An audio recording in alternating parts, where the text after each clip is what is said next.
Hi friends, welcome to చిన్ని no fresh cooking. ఈరోజు మన ఛానల్లో రాగి పిండితో ఉప్మా తయారు చేసుకోబోతున్నాం అనమాట. చాలా సింపుల్ వేలో చాలా ఈజీగా తయారు చేసుకోవచ్చు. అలానే ఈ రాగి పిండి ఉప్మా కూడా చాలా సింపుల్గా తొందరగా అయిపోతుంది అనమాట. అది కాకుండా ఒకసారి టేస్ట్ చూసారంటే ఇప్పుడు మనం చేసుకునే ప్రాసెస్లో మళ్ళీ చేసుకోవాలనిపిస్తుంది. ఎలానో ప్రాసెస్ చూసేద్దాం. ఈ ఉప్మా కమ్మగా మంచి రుచి రావాలంటే 1 స్పూన్ నెయ్యి తీసుకోవాలి. 2 స్పూన్లు జీడిపప్పు కూడా వేసేసుకొని కొంచెం కలర్ వచ్చేంత వరకు వేయించుకోవాలి. ఇప్పుడు వీటిని సపరేట్గా ఒక ప్లేట్లోకి అయితే తీసుకొని పక్కన పెట్టుకోవాలి.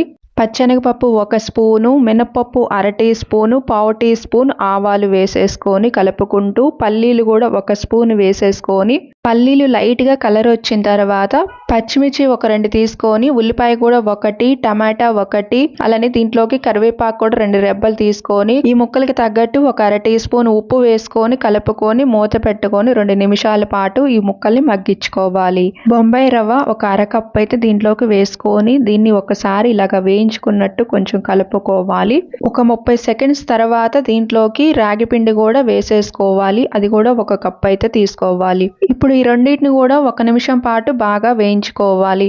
రాగి పిండి 1 కప్పు తీసుకుంటే దీంట్లోకి బొంబాయి రవ్వ 1/2 కప్ అయితే తీసుకుంటే దీనికి తగ్గట్టు వాటర్ కూడా 4 కప్పులు తీసుకోవాలి. అప్పుడు కరెక్ట్గా సరిపోతుంది. ఈ వాటర్ కూడా బాగా బాయిల్ అవ్వాలన్నమాట. ఇక్కడ చూపిస్తున్నట్టు ఇలాగ బాగా బాయిల్ అవుతున్నప్పుడు ఈ వాటర్ని డైరెక్ట్గా తీసుకొని ఈ రవ్వలో పోసుకుంటూ దీన్ని బాగా కలిసేటట్టు కలుపుకోవాలి.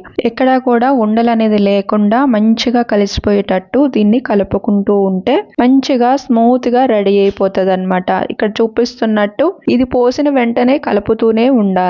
చూస్తున్నారు కదా, మనకి మంచి ప్రాసెస్ లోకి వచ్చింది. ఇలా రెడీ అయిన తర్వాత పైన గుప్పెడు కొత్తిమీర ఇలాగా వేసేసుకొని ఒకసారి కలుపుకొని ఇందాక మనం వేయించుకున్న జీడిపప్పు కూడా ఇలాగ పైన వేసేసుకొని దీన్ని కూడా కలిసేటట్టు ఒకసారి కలిపేసుకుంటూ ఇలా పైన నెయ్యి కూడా 1 స్పూన్ అయితే వేసేసుకోవాలి. ఇలా నెయ్యి వేయటం వల్ల చాలా కమ్మగా స్మూత్ గా వస్తుంది. చాలా బాగుంటది అనమాట తినేటప్పుడు కూడా.